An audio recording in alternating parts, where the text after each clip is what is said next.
Ready, set, art. So I'm going to show you how to make a tissue flower. And for this, I'm focusing on the color orange because of our lesson of marigolds versus the walnut tree. So I picked the color orange. You can pick any colors you want. That's totally fine. This just happened to be the color that I am using. So I needed tissue paper, pipe cleaners, and scissors. Okay. Could you use leftover tissue paper from, say, leftover parties or holidays? Yes, that all works. Regular computer paper does not work. Okay, it's going to be too difficult to pull the petals up. So I will say this works best. Okay, so I'm going to put that to the side. When you go to cut your tissue paper, it can be a funky looking square like this because ultimately you're going to trim the edges, and you'll see why in a moment, and it won't matter how funky it is. I'm going to stick to 4 layers, which is what I have here.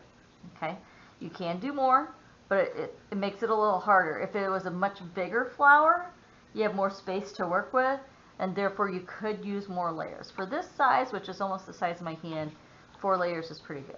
Make sure one side is as close to the edge as possible, and I'm going to do an accordion fold. Back, forth, back, forth, back, forth, back, forth, like an accordion.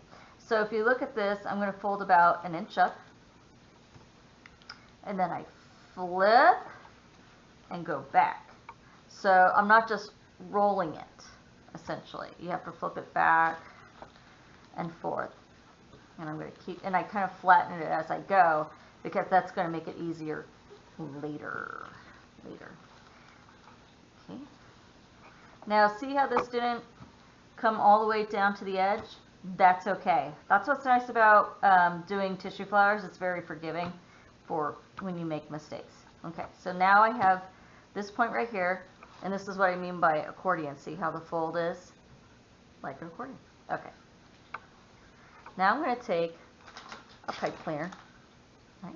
If you have leftover wire at home, you can use that too, although pipe cleaners are a little used. So I just hold like this. I fold down, and then I want to twist right here on the edge, not down here, because I see students do, oh, okay, I did it, and then it falls right out. No, you want to, hold on, twist right at the base. That way it stays. And the rest actually could be loose. That part's fine, as long as it's tight right there, and you want it close to the middle. Now I'm going to trim it, okay?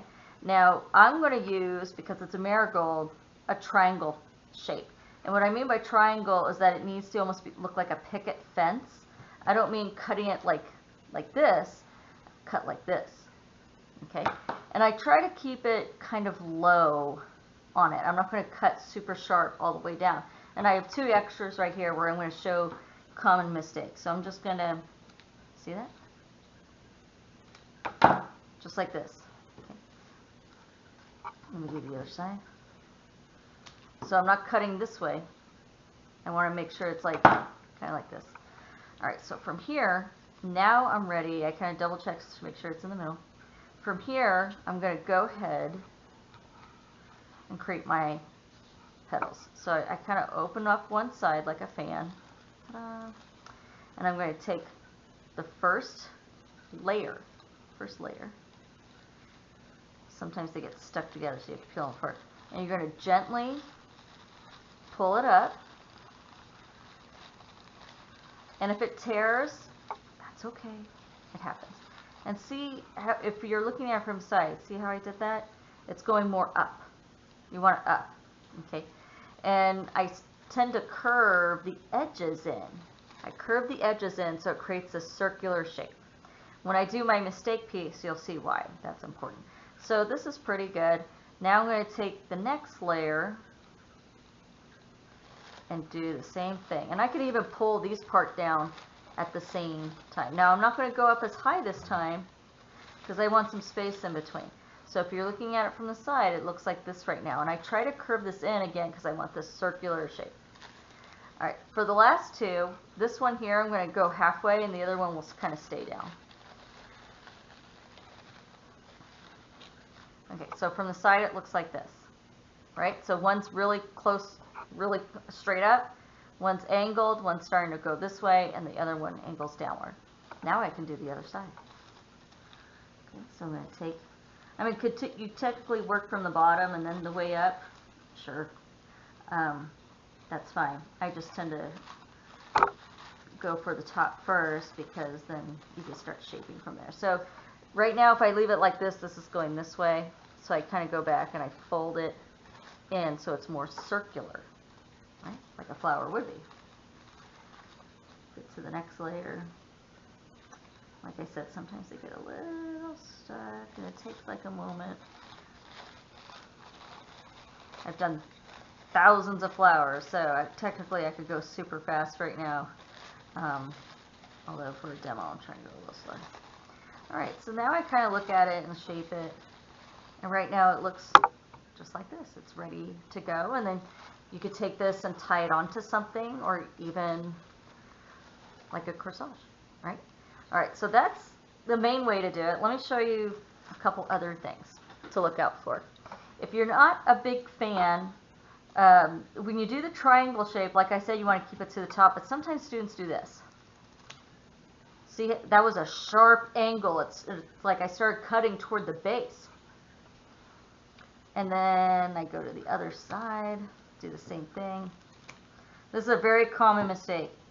So that's why I want to show. So now it's like, yeah, I did the triangles, but because these are so far in, when I go to try to peel it up, it's like peeling one petal at a time instead of just one layer, and it has a tendency to tear on you because it's so close to the base.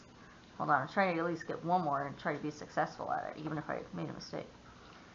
Yeah, it starts to tear because it's way too close to the base. So when you do that triangle, don't cut it as steep. You want to keep it close to the edge like I did before. Another cool shape that I like, if you're not big about the triangles, is doing a scallop shape, which is like a half circle right here. So I'm going to just go ahead and do that. And it could be a little off, but see how it's like the edge of a quarter. Let me do the other way.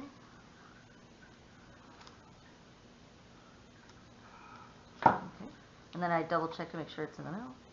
And now I can open it up.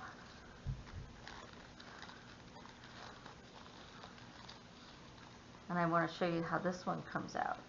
Like the other one's more spiky, and then this one kind of has a curvy type look.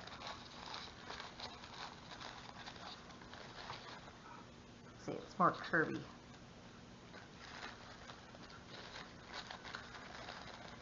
Oh, I wanted to show what happens when you don't curve it. Okay, so I'll just leave it kind of straight there, like as if like sometimes students skip the step of curving it. They just open up the layers. Oops, this one's stuck.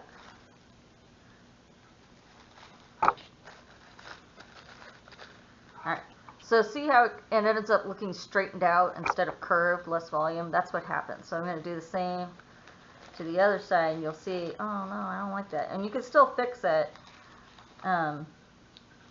Just takes a moment. Okay, hold on. This time I'm starting from the bottom because that was the easier layer to take out. Almost there.